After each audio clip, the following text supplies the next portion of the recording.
बक्सर के Chausa power plant का मामला लगातार तूल पकड़ता जा रहा है। पावर प्लांट प्रबंधन के विरोध में ग्रामीणों ने जमकर बवाल काटा और चौसा पावर प्लांट पर हमला कर दिया। इस दौरान ग्रामीणों और पुलिस के बीच झड़प हो गई। आक्रोशित ग्रामीणों ने पुलिस की गाड़ी को आग के हवाले कर दिया। भीड़ ने पावर प्लांट के मुख्य गेट पर आगजनी की और मुआवजे की मांग को लेकर प्रदर्शन किया। दरअसल इस प्रोजेक्ट के तहत चौसा में गंगा नदी से पानी की पाइपलाइन जानी है और इसके लिए किसानों की जमीन को अधिग्रहित किया गया है, लेकिन उचित मुआवजे को लेकर किसानों में आक्रोश है। नाराज ग्रामीण आगजनी कर प्रदर्शन कर रहे हैं। ग्रामीणों ने पुलिस की गाड़ी को भी जला दिया है। ग्रामीणों ने कल भी चौसा पावर प्लांट के मेन गेट पर ताला जड़ दिया था और मुआवजे की मांग को लेकर काफी हंगामा किया था, जिसके बाद पुलिस ने एक ग्रामीण के घर में घुसकर बदसलूकी की तो मामला और गर्मा गया।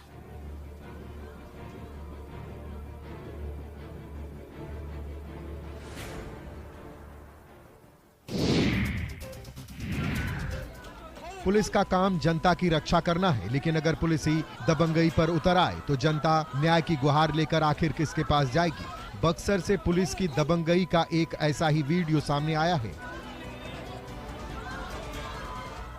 सोशल मीडिया पर वायरल हो रहे इस वीडियो में दिख रहा है कि पुलिस एक घर में घुसकर लोगों के साथ बदसलूकी कर रही है, घर के सदस्यों पर लाठी भांज रही है। दरअसल बक्सर के चौसा में बन रहे पावर प्लांट में जमीन मुआवजे को लेकर किसानों और पावर प्रोजेक्ट प्रशासन के बीच मामला फंसा हुआ है।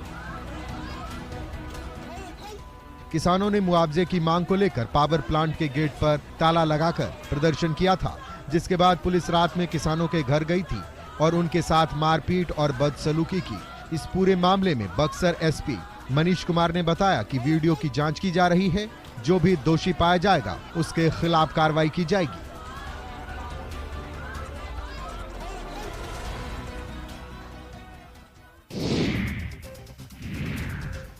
सारण शराब कांड के बाद से उत्पाद एवं मद्य निषेध विभाग की टीम लगातार छापेमारी अभियान चलाकर शराब तस्करों के खिलाफ कार्रवाई कर रही है। इसी कड़ी में उत्पाद विभाग ने बाढ़ अनुमंडल के रामनगर दियारा में छापेमारी कर भारी मात्रा में देसी शराब को नष्ट किया। टीम ने बोट और ड्रोन की मदद से बख्तियारपुर के दियारा इलाकों में अवैध शराब भट्टी का पता लगाया और हजारों लीटर देशी शराब को नष्ट किया। इस कार्रवाई में करीब 15,000 किलो जावा महुआ, 450 लीटर चुलाई शराब, शराब से भरे हुए 72 ड्रम और शराब बनाने के सामान को नष्ट किया गया। तस्वीरों में देखा जा सकता है कि कैसे पुलिस की टीम ड्रम में भरकर रखे गए शराब को बहा रही है। शराब से भरे इन सभी ड्रम को तस्करों ने बड़ी ही चालाकी से जमीन के अंदर गाड़ कर रखा था ताकि पुलिस को इसकी भनक न लगे, लेकिन उत्पाद विभाग के बोट और ड्रोन ने तस्करों की सारी चालाकी पर पानी फेर दिया।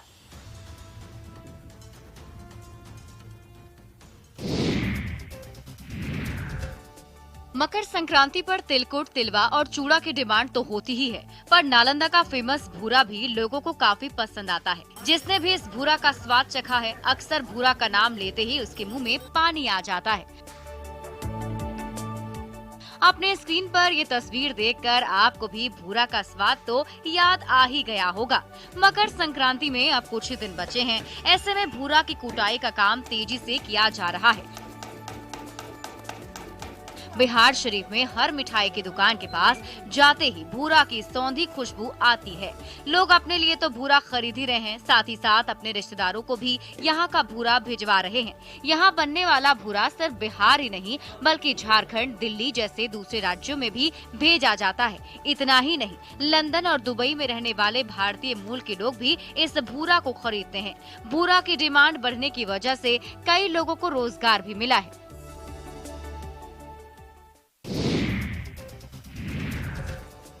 बिहार के डिप्टी सीएम तेजस्वी यादव का एक वीडियो सोशल मीडिया पर काफी वायरल हो रहा है, जिसमें वो बैडमिंटन खेलते नजर आ रहे हैं। इस वीडियो में तेजस्वी यादव का अलग ही अंदाज देखने को मिला है। वीडियो में दिख रहा है कि तेजस्वी यादव ने ट्रैक सूट पहन रखा है और एक इंडोर स्टेडियम में बैडमिंटन का हुनर आजमा रहे हैं। इस वीडियो को तेजस्वी ने खुद अपने ट्विटर हैंडल से शेयर किया है, जिसे उनके समर्थक काफी पसंद कर रहे हैं। वैसे तेजस्वी यादव शुरू से ही खेल से जुड़े रहे हैं। अपने राजनीतिक करियर से पहले वो क्रिकेट खेलते थे। कुछ दिन पहले भी उन्होंने क्रिकेट खेलते हुए एक वीडियो साझा किया था, जिसे लोगों ने काफी पसंद किया था। बिहार की राजनीति में तेजस्वी एक बड़ा नाम है। राजनीति उन्हें लालू यादव से विरासत में मिली है, जिसे वो आगे बढ़ा रहे हैं। लेकिन उनके अंदर का खिलाड़ी समय समय पर बाहर आता रहता है, जिसकी झलक वो सोशल मीडिया पर अक्सर शेयर करते रहते हैं।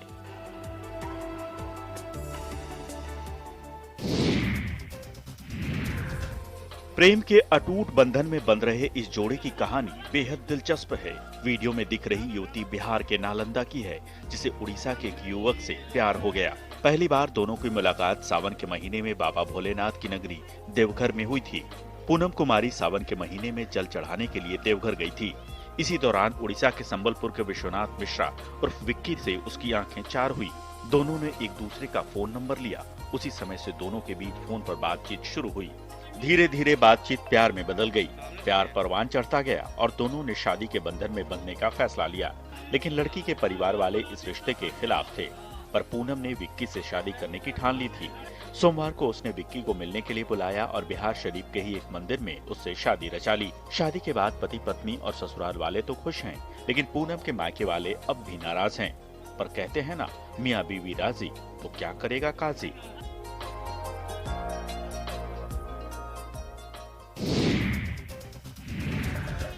मध्य प्रदेश का जबलपुर राम भक्त हनुमान की भक्ति में लीन दिखा। पहली बार जबलपुर में नर्मदा किनारे 108 संगीतमयी सुंदरकांड का आयोजन किया गया।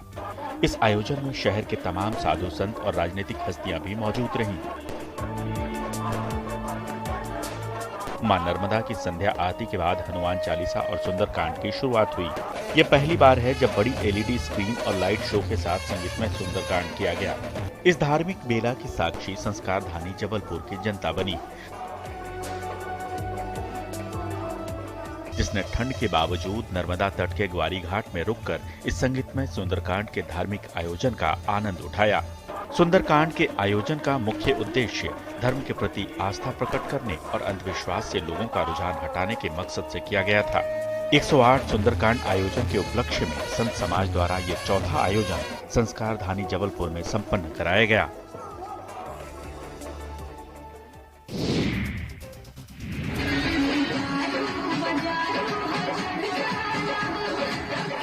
कहने को तो बिहार में शराबबंदी है, पर बिहार के ही सत्ताधारी दल के नेता शराब की लत को बढ़ावा दे रहे हैं।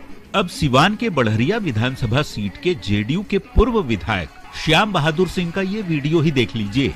नेताजी दारू बाजारू चढ़ जाला हो की धुन पर डांसर के साथ स्टेज पर ठुमके लगा रहे हैं। पूर्व विधायक का ये वीडियो सोशल मीडिया पर तेजी से वायरल हो रहा है। हाल ही में हुए सारण शराब कांड के बाद से नीतीश कुमार बिहार में शराबबंदी को और सख्त करने का दावा कर रहे हैं, लेकिन उनकी ही पार्टी के पूर्व विधायक वीडियो में स्टेज पर शराब को बढ़ावा देने वाले गाने की धुन पर थिरक रहे हैं। बताया जा रहा है कि ये वीडियो जीबी नगर तरवारा थाना क्षेत्र का है। हालांकि न्यूज़ 18 इस वीडियो की पुष्टि नहीं करता कि ये वीडियो कब का है और कहां का है।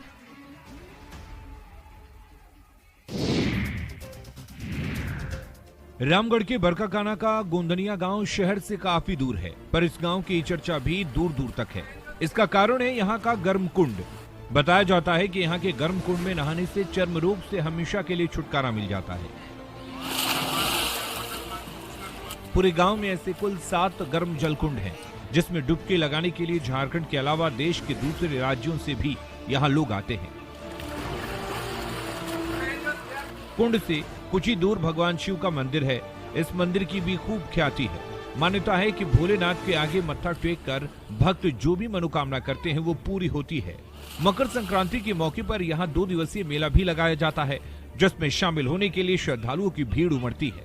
इतना सब होने के बाद भी इस गांव में विकास नहीं हो पाया है। ग्रामीणों की मांग है कि इस जगह को पर्यटन स्थल के रूप में विकसित किया जाए, ताकि गांव का विकास हो और स्थानीय लोगों को रोजगार मिले।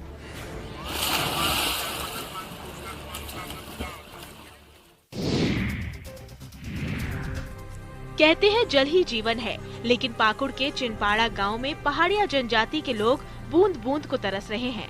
यहाँ के लोग इस कुएं का गंदा पानी पीने को मजबूर हैं। तस्वीरों में दिख रहा है कि पानी कितना गंदा है। इंसान खुद तो दूर अपने मवेशियों को भी ये पानी नहीं पिला सकता है, लेकिन चिनपाड़ा गांव में लगभग 300 परिवार हैं जो इस पानी को पी रहे हैं, क्योंकि अगर वो इस कुएं का पानी नहीं पीते हैं तो इन्हें लगभग 3 किलोमीटर दूर पानी लाने जाना पड़ता है, वो भी झरने का पानी। गर्मी के मौसम में स्थिति और भी भयावह हो जाती है, कुएं का भी पानी सूख जाता है।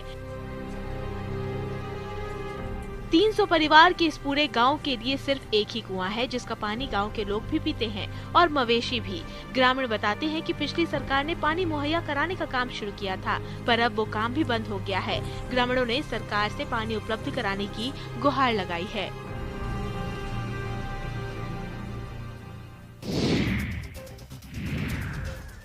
गोपालगंज के गोपालपुर थाना क्षेत्र के अहिरौली दुबौली गांव में मंगलवार की रात मवेशी तस्करों ने उत्पाद विभाग की टीम पर हमला कर दिया। बताया जा रहा है कि यूपी से मवेशी तस्कर पिकअप पर मवेशियों को लेकर गोपालपुर जा रहे थे। उत्पाद टीम ने शराब होने के शक में तस्करों से पूछताछ शुरू किया। इसी दौरान गोपालपुर थाने के अहिरौली दुबौली गांव में पहुंचते ही मवेशी तस्करों ने टीम को चारों तरफ से घेर लिया और हमला कर दिया। इस हमले में उत्पाद विभाग की गाड़ी पूरी तरह क्षतिग्रस्त हो गई। वहीं हमले में कई पुलिस जवान भी गंभीर रूप से जख्मी हो गए। तस्वीरों में देखा जा सकता है कि तस्करों ने कितना खतरनाक हमला किया था। पुलिस की गाड़ी के हेडलाइट और शीशे चकनाचूर होकर बिखर गए हैं। पुलिस ने हमलावरों की तलाश में छापेमारी कर 2 लोगों को हिरासत में लिया है और आरोपियों से पूछताछ की जा रही है। फिलहाल इस मामले में प्राथमिकी दर्ज कर ली गई है और अभियुक्तों की गिरफ्तारी के लिए छापेमारी की जा रही है।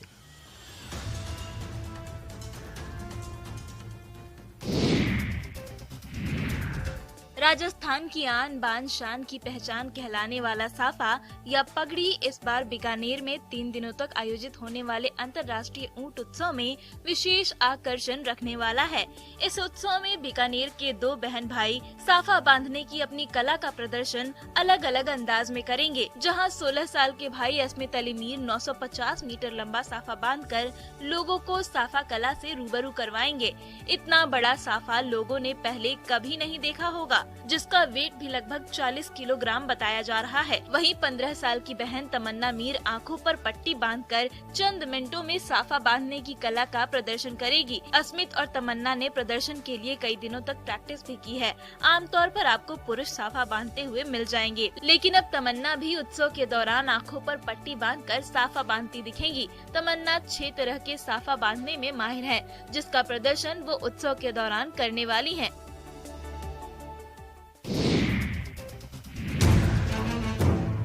गुमला पारस जलाशय से निकली नहर भरनों के हेठ टोली पुल के पास टूट गई है, जिससे कई गांव के करीब 5000 किसानों को भारी नुकसान झेलना पड़ रहा है।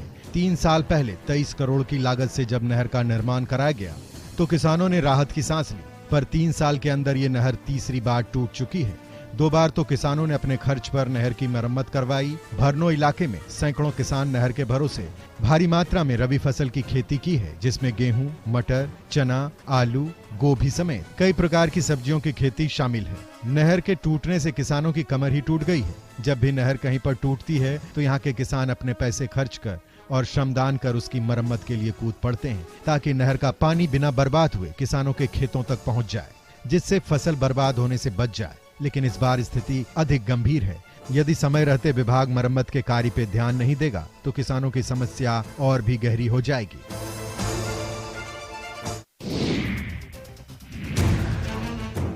मुजफ्फरपुर शहर के चौक चौराहों पर अतिक्रमणकारियों ने कब्जा कर रखा है, जिसकी वजह से शहर वासियों को हर रोज जाम की समस्या से जूझना पड़ता है। ऐसे में शहर वासियों को जाम की समस्या से निजात दिलाने के लिए अतिक्रमण हटाओ अभियान चलाया गया। कार्रवाई के दौरान शहर के सबसे व्यस्त बाजार मोती झील में अतिक्रमण को लेकर बुलडोजर चलाया गया। फ्लाईओवर के नीचे की दुकानों को हटाया गया ताकि वहाँ पर पार्किंग की व्यवस्था हो सके।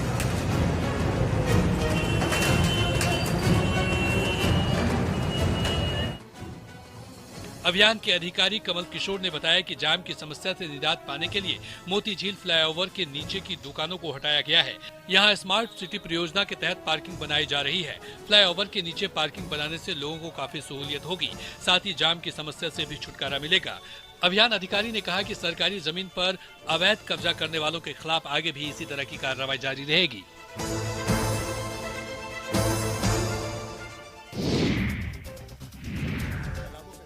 समाधान यात्रा के तहत आज सीएम नीतीश कुमार मधुबनी पहुंचे। सीएम नीतीश कुमार ने यहां विकास योजनाओं का जायजा लिया।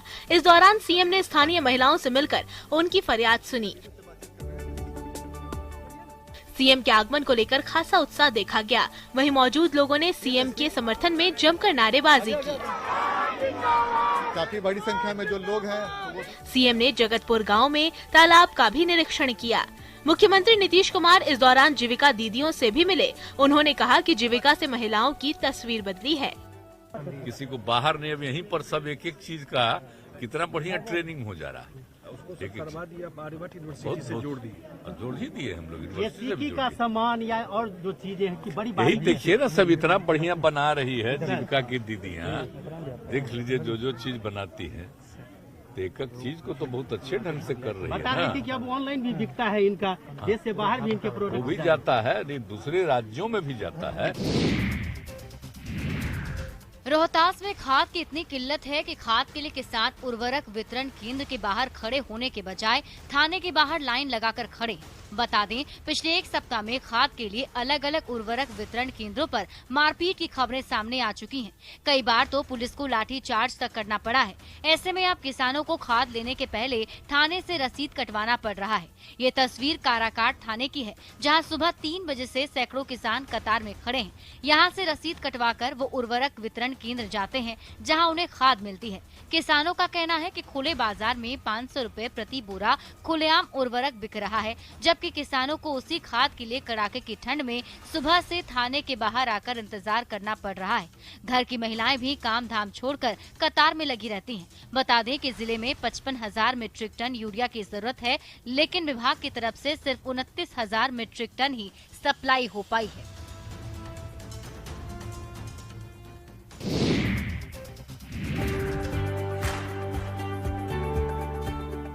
लोहरदगा में स्ट्रॉबेरी और अच्छी क्वालिटी के पपीते की खेती से किसानों की आमदनी में काफी इजाफा हुआ है। 2019 में यहां स्ट्रॉबेरी की खेती शुरू की गई थी और तब से ही लगातार यहां के किसान उन्नत किस्म की खेती करके मुनाफा कमा रहे हैं।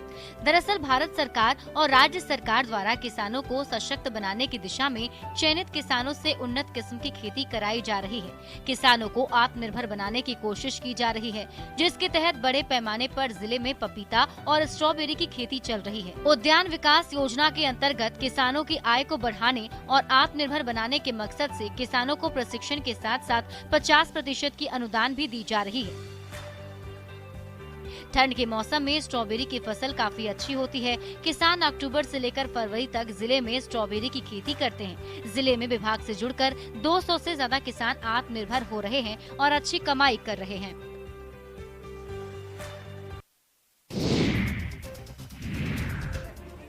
भागलपुर में स्वास्थ्य विभाग की बड़ी लापरवाही सामने आई है, जहां सदर अस्पताल में दर्द से कराहती एक गर्भवती महिला को प्रसव के लिए अस्पताल में भर्ती नहीं किया जा रहा था।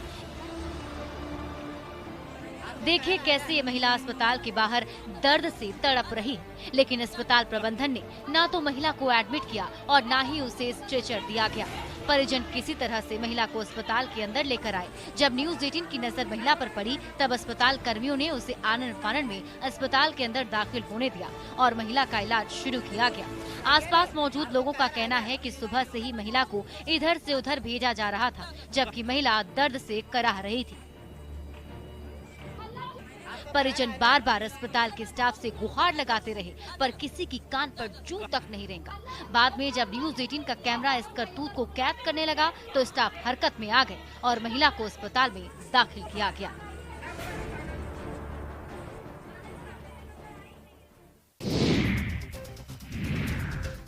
बिहार के लगभग सभी जिले इस वक्त कड़ाके की ठंड की चपेट में हैं। ठंड इतनी ज्यादा है कि घर से बाहर निकलना भी मुश्किल हो गया है। लेकिन इस कड़ाके की ठंड में भी कुछ लोग ऐसे हैं जो सुबह सुबह ही मैदान में पहुंच जाते हैं और अपने भविष्य को संवारने में लग जाते हैं। ये तस्वीर नवादा के कृष्ण प्रसाद खेल मैदान से सामने आई है, जहां हाड़ कपा देने वाली ठंड में ये युवा पसीना बहा रहे हैं। इनमें से किसी का सपना है कि वो सेना में भर्ती होकर देश की रक्षा करे, तो कोई सिविल सर्विस की तैयारी में लगा हुआ है। क्या लड़के और क्या लड़कियां, इस मैदान में प्रैक्टिस कर रहे हर युवा के मन में जोश है और सरकारी नौकरी पाकर अपना और अपने परिवार का सपना पूरा करने की चाहत। इन युवाओं के लक्ष्य को हासिल कराने में इनके ट्रेनर भी खूब मेहनत कर रहे हैं। अपने स्टूडेंट्स की मदद के लिए उनके ट्रेनर भी सारा आराम छोड़कर मैदान में आ जाते हैं। इन युवाओं की मेहनत और लगन देखकर हर किसी के मन में जोश उमड़ पड़ता है।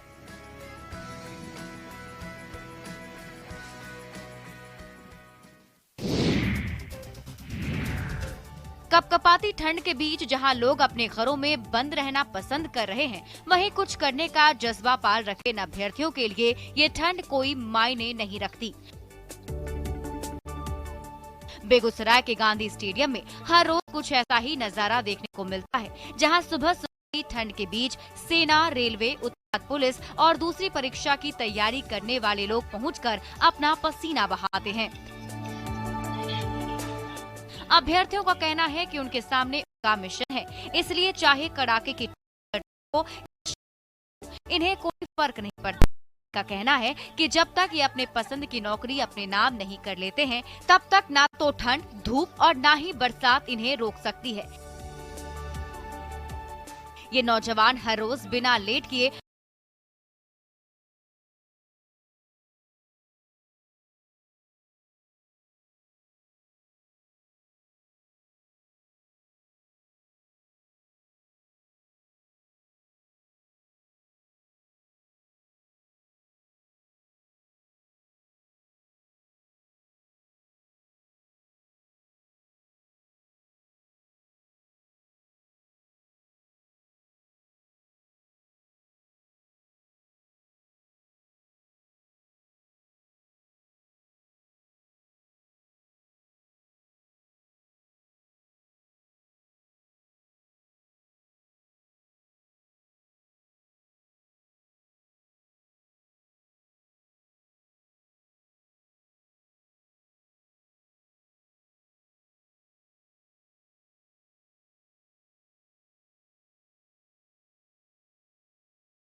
रही है।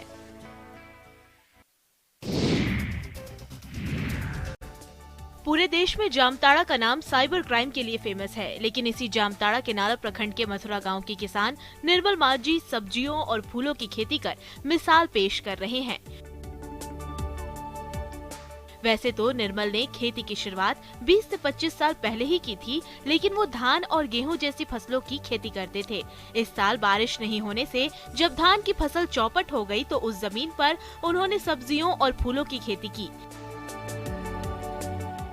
निर्मल माझी ने अपने 1 एकड़ की जमीन पर ब्रोकली, बंदा गोभी, सफेद फूल गोभी, मूली के साथ साथ गेंदा के फूल, रजनीगंधा, गलेडियस फूल लगाए हैं, जिसकी बिक्री जामताड़ा के अलावा पश्चिम बंगाल के बाजारों में भी खूब हो रही है। इस खेती से निर्मल सालाना लाखों की आमदनी कर रहे हैं और वो युवाओं और किसानों को भी खेती के जरिए आत्मनिर्भर बनने की प्रेरणा दे रहे हैं।